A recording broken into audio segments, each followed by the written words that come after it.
All right, Johnny Dangerous, you're back. How you doing? And I'm doing good, man. Happy to be back. That's what's up, man. That's what's up. Good to see you. So, last interview, you told us that you would go over your experience or your implication in the whole Bling Ring ordeal. So, if you can, man, we would like to. We'd like you to take us from beginning to end, from when you meet these people to how you end up going to jail behind this whole situation. So, my first interactions would not have been directly with the Bling Ring. My first interactions, I met a girl named Tess and Alexis, who Alexis was a member of the Bling Ring. So that was my introduction to the rest of them. Just a heads up before we jump into the story. So I was at work, green door, running the door, doing promotions like I normally do. Actor buddy of mine came up, asked me if I could get a couple of girls in that didn't have ID. He said they were some playmates. I said, no problem. I got them. You know what I mean? No biggie. Normal stuff for Hollywood. You get a lot of, 19, 20-year-old girls that aren't 21. They're older, but they can't get in to the clubs. So I bypass them, let them in. Throughout the night, I ended up meeting them. We ended up exchanging numbers and becoming, friendly. I was hanging out with Alexis a lot. Tess was dating an actor, a buddy of mine. So we mingled. We messed around for a while. Couple months down the road, we had plenty of interactions. I'd help them get some little video shoots and modeling gigs or whatever. So we were, fairly good friends. They bring another group of people to one of my nightclubs. That group was Courtney, Nick, Rachel, and I believe Diana was there the first night amongst some other girls that weren't involved. They get a table, they spend some money, they all get trashed, drunk. I remember Nick was throwing up all over the place, and he was supposed to be the designated driver. This is my first meeting them. Didn't know anything about the Bling Ring or anything at the time or any of their illegal activities. Couple months goes by, they're mingling with other, I would say, friends of mine that come out to the clubs a lot. They, they party. Partiers is what, normal stuff for Hollywood. It's Hollywood, man. Everybody's partying. Copious amounts of alcohol, drugs, debauchery. It's Hollywood. I don't know what, everybody else does in their cities, but nightclubs and alcohol and drugs and, parties. It is what it is.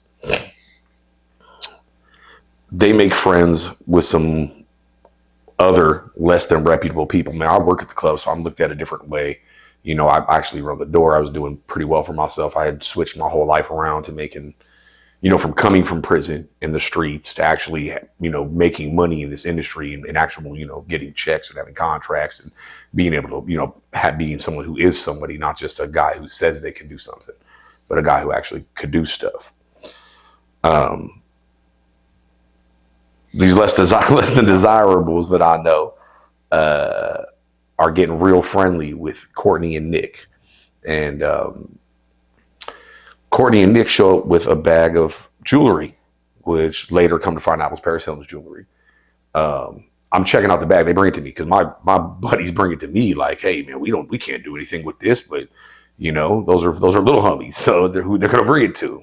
They really know who I am, where these other people think I just run nightclubs. Or at least my homies know my background. These kids, these girls, they don't know any of my background. They just think I'm a guy who runs nightclubs and I'm, probably some from nice family somewhere. Like I'm like them. I'm completely not like them. I didn't grow up in Calabasas. My mom didn't buy me a Honda, or a BMW or an Audi for that matter, because those are the cars that all these kids drove. They're all fresh out of high school, all in $20,000-$30,000 cars. So I get the bag of Paris Hilton jewelry and I look at it and I'm like, this is all costume jewelry. You can't do shit with this. There's no money in this. This is, the best you could do is go to a flea market and try to sell it. Yeah, it's real. It's real Cartier, but it's not made out of gold. it's plated with gold, or it's, semi-precious gems, no diamonds, no large, what's worth money on a black market would be gold and, large diamonds, not any of this costume jewelry. So I don't take any of that stuff, and I tell them that, if they got something else, they can give me a call. Little while down the road, I get a call from Courtney, and now I'm starting to be a little more friendly with her. Me and her ended up dating, like we were seeing each other, but that's towards the end of my experience with all this. So I started seeing her and Nick a lot more.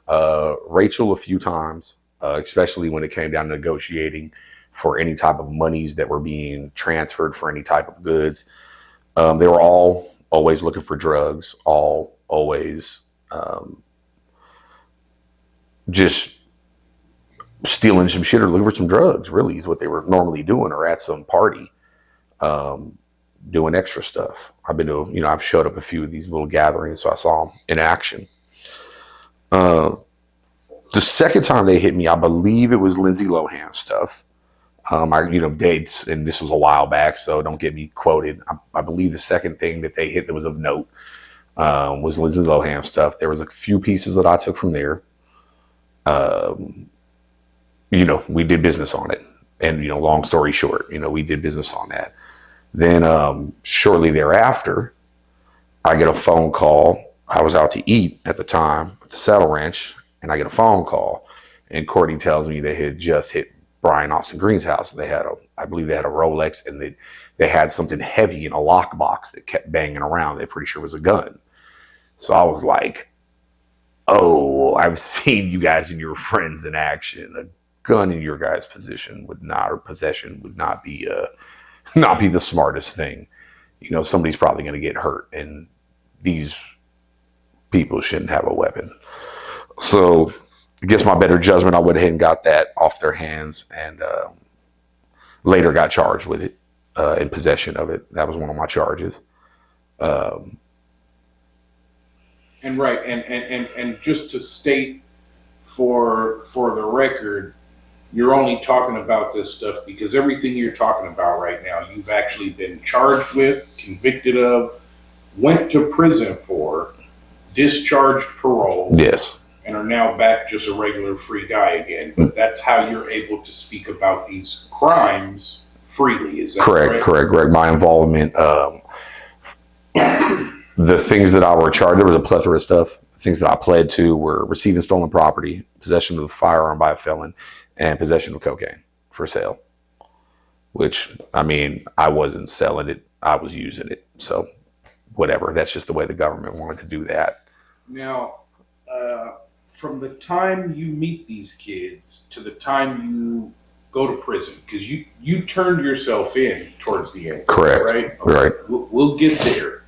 But just for timeline purposes, from the time you meet these kids to the time you turn yourself in, what period of time was that? A year? Is it 2 years? Is it 6 months? About 11 months, I'd say.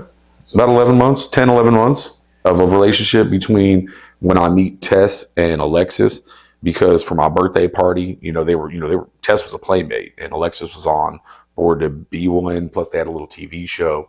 They were painted, naked girls at my birthday party. So you guys were friends. Fairly intimate relationship. Yeah, we were friends. Their friendship led to the Courtney and Nick, who were really running around a lot with Rachel and doing what they were doing. Alexis had a minor role in what they were doing, but it was the ladder. It was the door. It was the door that opened to these two groups that mixed with each other. Got it. So these kids, where did we leave off? So these kids, they steal a gun out of somebody's house. Brian Austin Green, and Megan Fox. They robbed Brian Austin Green and Megan Fox's house. They were together at the time, okay. And they show up with a couple of things. I think a Rolex, and that pistol. And that pistol, I was like, I just can't let them leave with that. That would be the dumbest thing I think I could do. If I've been around the people that they're around. It's not the same. And yeah, my opinion on that was better not let this go to the streets in Calabasas. Got it. where some nice kid's going to get hurt by some idiot who has no idea what they're even doing or the repercussions thereof doing what they're doing. Uh, clearly, clearly, we got that from the situation. The end of said Bling Ring. Uh, So after they bring you this firearm and Rolex, what's your next encounter with these people? I probably saw them out. I mean, I would see them out. They would be at different clubs. They would be at other people's clubs. They would be at after hours. So I'd show up to an after hours spot like Miyagi's back in the day, and by the time I'd get there, Nick would be on the bar. He was he's a flamboyant guy. He would be on the bar with one of his boyfriends, and they'd be up there dancing, so drunk that people are trying to pull him down. I've seen crazy stuff. What we would call a train wreck, right? Right. The girls wouldn't even be that drunk most of the time. I've seen the girls up there too, but I mean, it was these were late night parties, man. A lot of alcohol again, a lot of drugs. It's Hollywood. So from there, is that after that? How do you go to jail, or do you guys have? Oh yeah, we had more interactions. They had maybe a couple of times for other people's things. I couldn't really put like a name on everybody except the night that they hit me for the watches. I was at a tattoo artist buddy of mine's house getting tattooed, barbecuing, hanging out, and I get a phone call. We just lifted all these watches. Where you at? Blah blah blah. Okay, come over. So they come, they show them to me.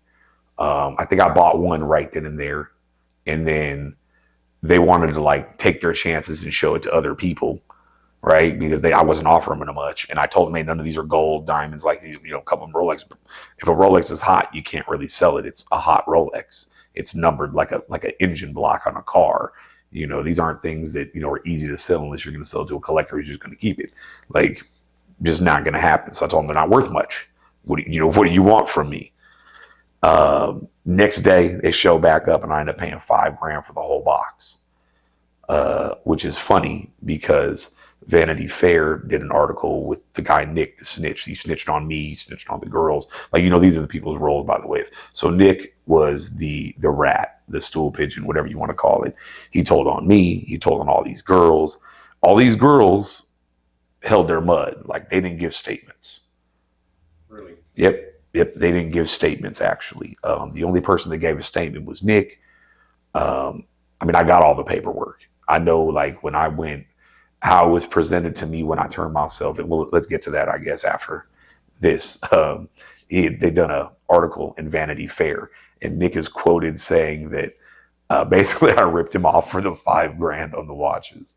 Long story short, I just think it's funny. Go check that Vanity Fair out. Make sure you check that Maxim out. So since you mentioned it, let me ask you: Did you burn him? Was $5,000 not a good deal for the watches? I mean, right then and there was a great deal. Was it the best he could get for it? It was a great deal right then and there. Not for you, but for him. I mean, other stuff materialized later. I can't say I won. I went to prison. So was it worth it? No, none of it was worth it. No little bit amount of money I made was worth the years that I spent in California State Penitentiary, having my dignity and sanity stripped from my soul. I don't. But so these watches, any idea where they came from? Oh, 100%. I know where they came from. They came from Orlando Bloom's house. Yep. They came directly from Orlando Bloom's house, and he had just finished with those pirate movies. He was big time at the time. So I was actually surprised that there weren't any nicer watches, to be honest. I mean, they were all pretty plain Jane.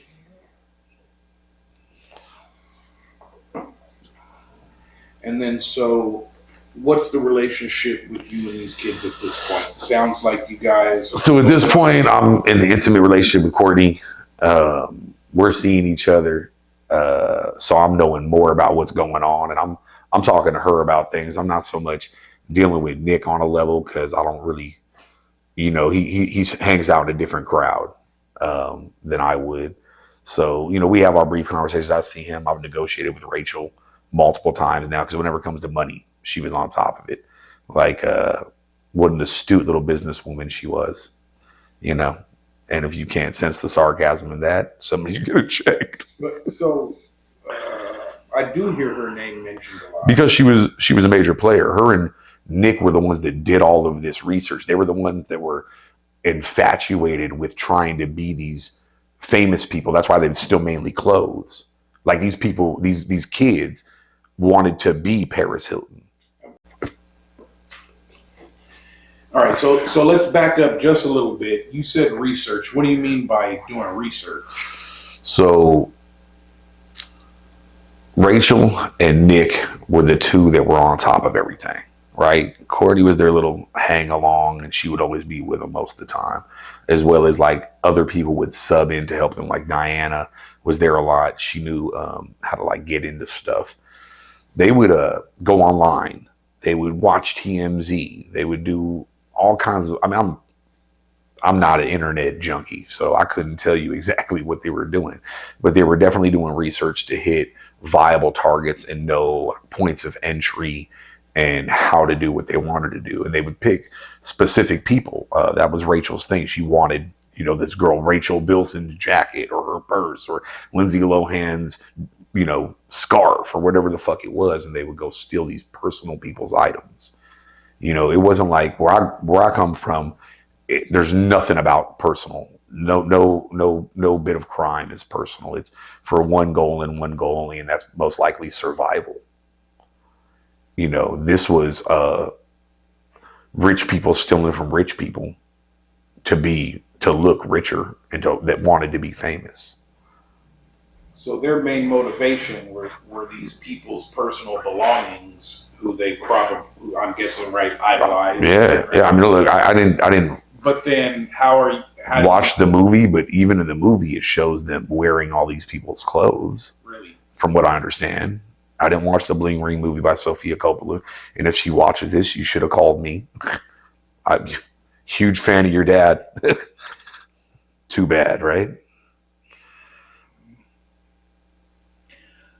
And I'm guessing being in there stealing personal items with high dollar valuables laying around, at some point it just made sense for them to start stealing. That was like the base conversation we had when they brought me the first lifestyle.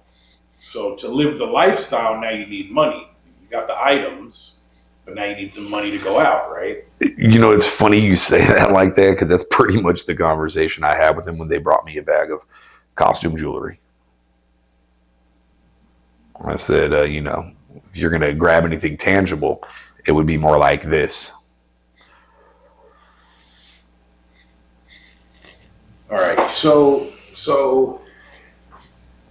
you befriend these people.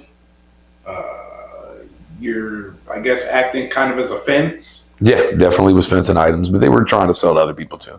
They wouldn't just exclusively use me.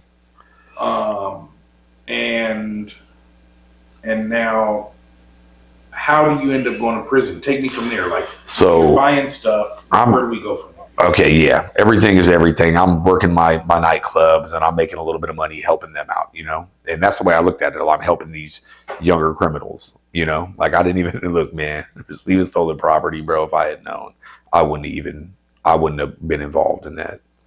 I just wouldn't have been, for what I got out of it and what the repercussions and everything are, especially when they got to walk scot-free, pretty much.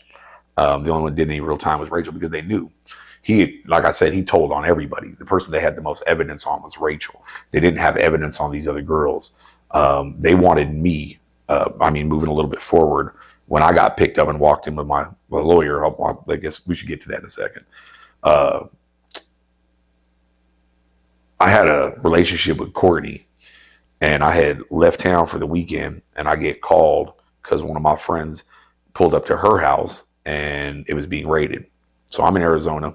I get a phone call. Courtney's house is getting raided. Everybody else got raided. What? Drive by my house. My house is getting raided. They got full SWAT vans. They're doing everything they can, right? Which I find it hard to believe, because how do you raid someone's house that literally wasn't under surveillance? Like, you guys don't have people under surveillance. I'm just was confused by that one because I had literally left like less than 48 hours before. And not, because I knew anything, didn't get no hot tips from the police. But anyway, uh, they kick in the doors. They do everything they do. I call an attorney from out of town. A bunch of different people are trying to get a hold of me. Like there's a lot going on. I have reporters calling my phone. So let's get there, but let me just go over this just in case. I want to make sure I got it right. You're out of town. I went on it. Go ahead. Let's go that over. Yeah. You're out of town. You get a phone call that says basically everybody's house is getting raided, and when you say everybody, you're talking about all the people involved in the Bling Ring, including your house is getting or has just right now they're there. Okay. I just drove by. There's 2 SWAT vans at your apartment building. Okay.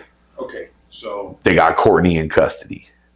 So now you knowing this, you reach out to an attorney. Yep, I reach out to an attorney and I move from where I'm at because I'm like, I just use my credit cards. So if they're after me, I got to get out of here and not use my credit cards. I got to go to a whole other city. I got a lot of friends. You know what I mean? I've known a lot of the same people for 20 and 30 years. Shows a little bit of my character, who I know and how long I've known them. I reached out to someone I'm fairly close with, even though we don't see each other all the time, and I was able to just go hide out at his place while I tried to figure out what's going on.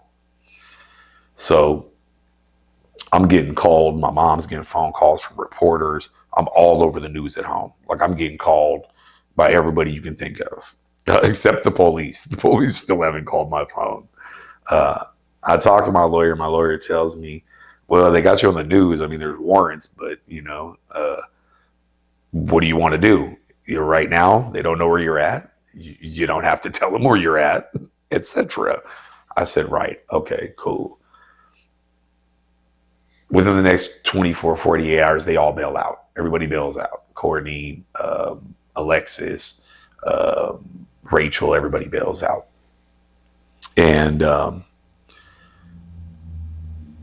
still on the run. They're televising it on the regular. Like my nephew saw it. Like, Dad, Mama, what? I'm like, oh man, tell him I love him. I'm sorry. You know what I mean? I think he was 8 or 10 years old at the time. That's not something that you want, your family to see. So I get a hold of this reporter from Maxim magazine, or he gets a hold of me, and I feel like he's the coolest person that can like maybe tell my story. So he got a hold of you, or yep, he got a hold of me. Okay. He got a hold of my mom through other people, and then he got a hold of me through my mom. Okay. So he had already wrote some like pieces for other people that are like from the streets. His name is Mark Ebner, and he ended up meeting me in Las Vegas. I went to Vegas to meet him there. I hid out until I met with him at first because I didn't trust him. I thought he was trying to set me up. So I finally met with him. He earned a little bit of trust out of me. We did a short video that he coached. It was pretty whack. I do admit so myself. You know what I mean? I wasn't thinking at the time, just, going with whatever I thought these people are supposedly experienced, with this sort of thing. And I shouldn't be looking at anything. I didn't break into anybody's house. I didn't do any violent crimes. I'm lowest man on the totem pole.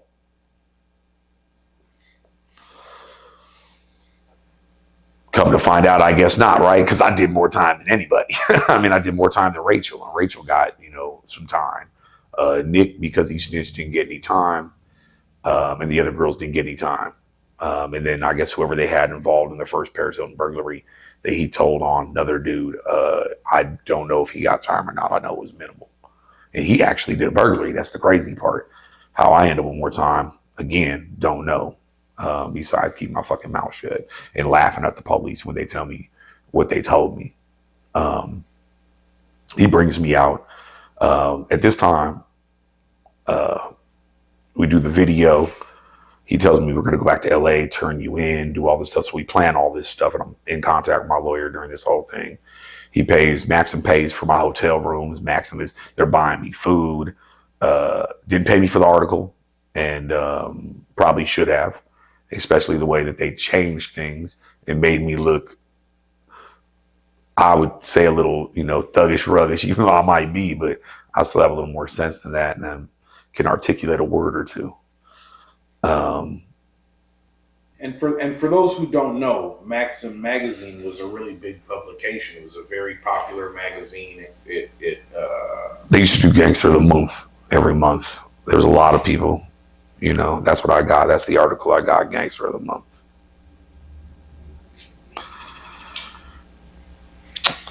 So at this point, everybody's getting hit by different publications. That's where Nick had picked up the Vanity Fair, etc. And then the girls, their TV show that they had already been working on got greenlit. Tess and Alexis TV show Pretty Wild. At this point, Rachel and Courtney bow out. They're like, they don't want to be seen. They're smart about it. I'm in contact with Courtney, obviously, because we were seeing each other. And supposedly she's pregnant. So I get a list of everything that the police find through publication, and I realized that they didn't find a couple $1,000s, like, enough pocket cash or something to give a lawyer real quick. So I call my bro and I tell him, dog, you have to go to my apartment building because I'm guaranteeing they didn't find this money. And sure enough, after about 6 hours of him tearing that place apart, it was already ransacked by the police. He found that envelope with that like $3,300 in it and brought it to me, man. That's how I put my first 1,000 down on my lawyer.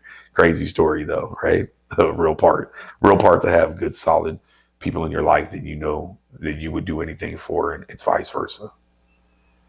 Because, without that, I don't, my real family is, few and hard to see, few and hard to come by. So you're with the reporter from Maxim magazine in Las Vegas. That's when my boy shows up with the money. That's when he actually brought Courtney with him, because Courtney shows up and tells me I'm pregnant. And I'm like, oh, now I know for a fact they're about to give her some time, right? So after talking to my lawyer, and I'm not about to let my kid grow up in jail or anything like that, I decided I'm going to turn myself in. This is the reason I decided. So nobody knows why I decided to turn myself in. You know what I mean? Actually, that was the only reason. If not, I had a couple $1,000, a lot of good friends, and I could hit the road. You know what I mean? I was out of there. Either way, I did what I was supposed to do, right? What are the integrity call? The integrity coin, right? That's what I got for going and doing the supposed right thing. She ended up her parents forced her to get an abortion as soon as I got locked up. So that was like 2 weeks in. They gave me $1 million bail because Nick Prugo, the DA, that guaranteed if I got out, he was going to get killed. So the DA felt like they could just stack charges and do illegal things, like illegal practices that are done in the United States of America. Like, there's no reason my bail should have been $1 million. I no violence, never hurt anybody like that. There's no reason I should have had $1 million bail with all these strikeable crime people in California.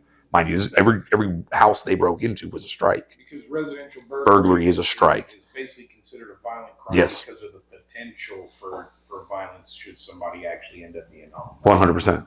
100%. So all these strikeable crimes, and I'm on $1 million bail. Can't figure it out why. And so even though you were pinned by multiple media outlets as the ringleader of the Bling Ring, because that's how I read it, and that's how I've seen it multiple times. Johnny Dangerous, ringleader of the Bling Ring. And I was the mastermind, and fence was the words they used. Mastermind. Yes, I was the fence. Did I give them some common sense to use in what they were doing? Yeah. But you never broken any of these celebrities? Never broken houses, never planned one of them, never picked a target. Not my bag, man. Was there a mastermind? If there was a mastermind, Rachel and Nick, 100%. Rachel was the driving force behind it, and Nick was her little, homo best friend who did anything she wanted. They was girlfriends, except his name's Nicholas Prugo. So clearly, I've never seen him with a girl. I only seen him with other men anyway, And so at this point, are you back in LA now? I'm on my way back. I come back. Me and my bro actually got matching tattoos the night before I turned myself in. You go to jail, you never know if you're getting out, especially if you're going to go look at some prison time. That's that could be a possible death sentence, especially in or a life sentence. You're in the wrong place. I'm not. Nobody. You're not taking anything from me.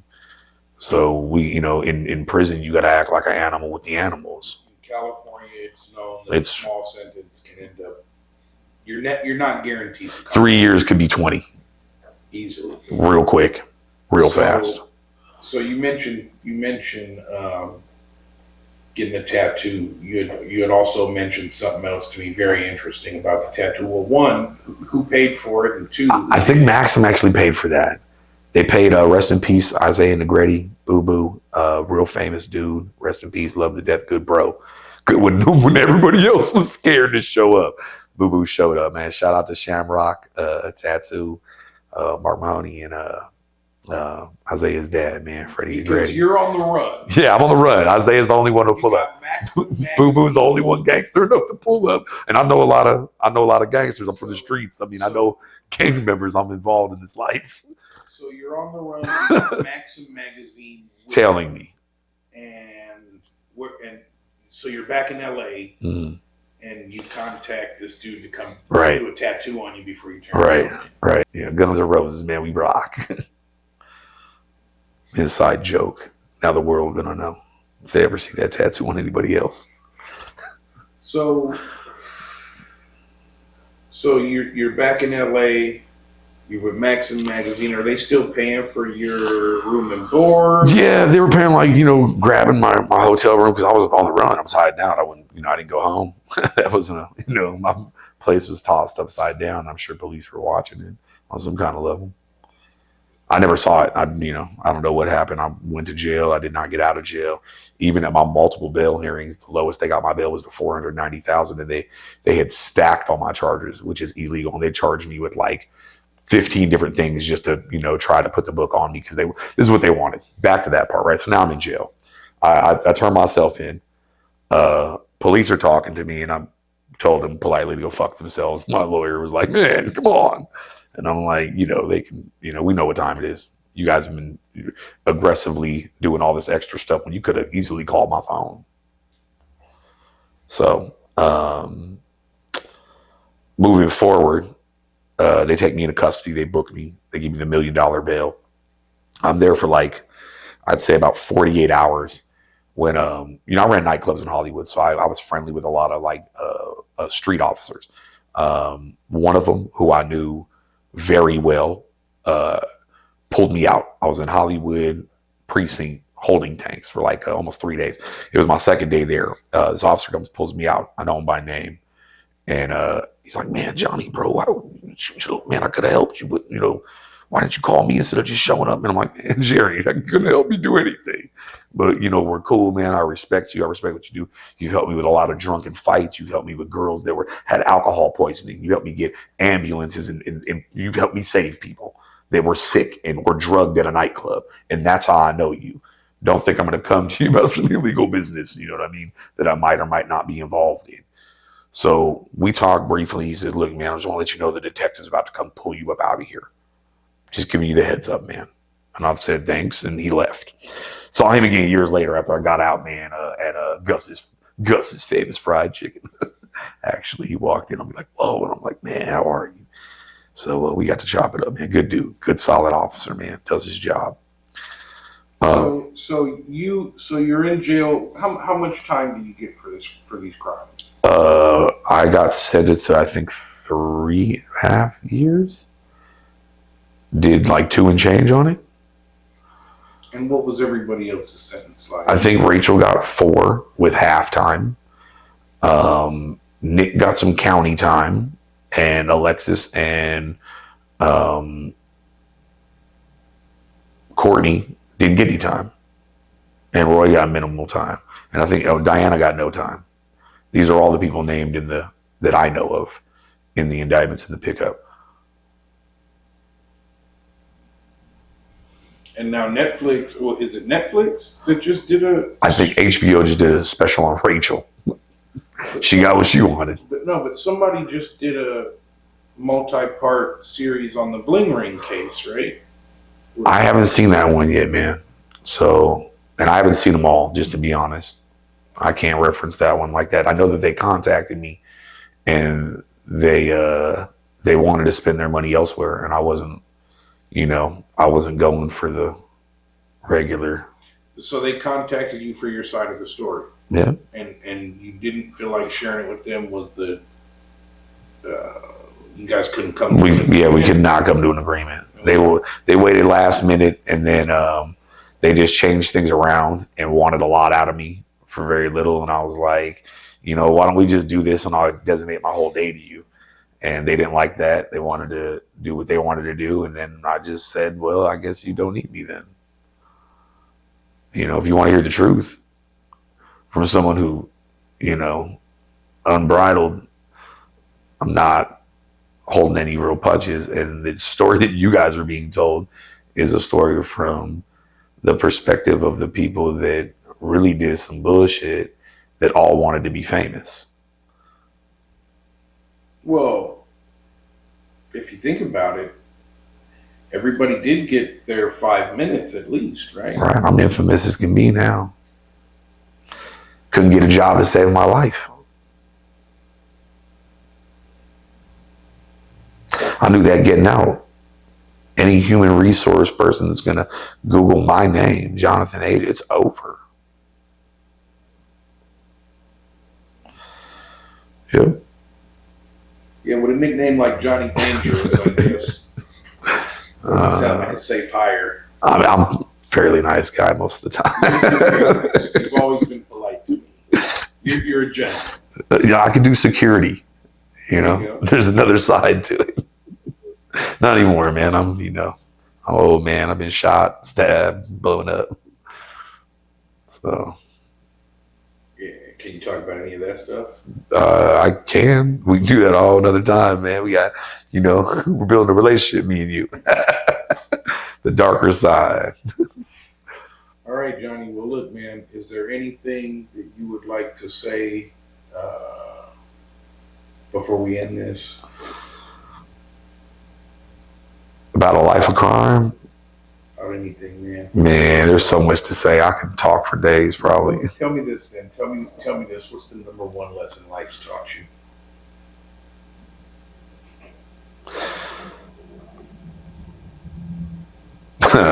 Only thing certain is if you're born, you're going to die. Everything else is a blessing or a curse.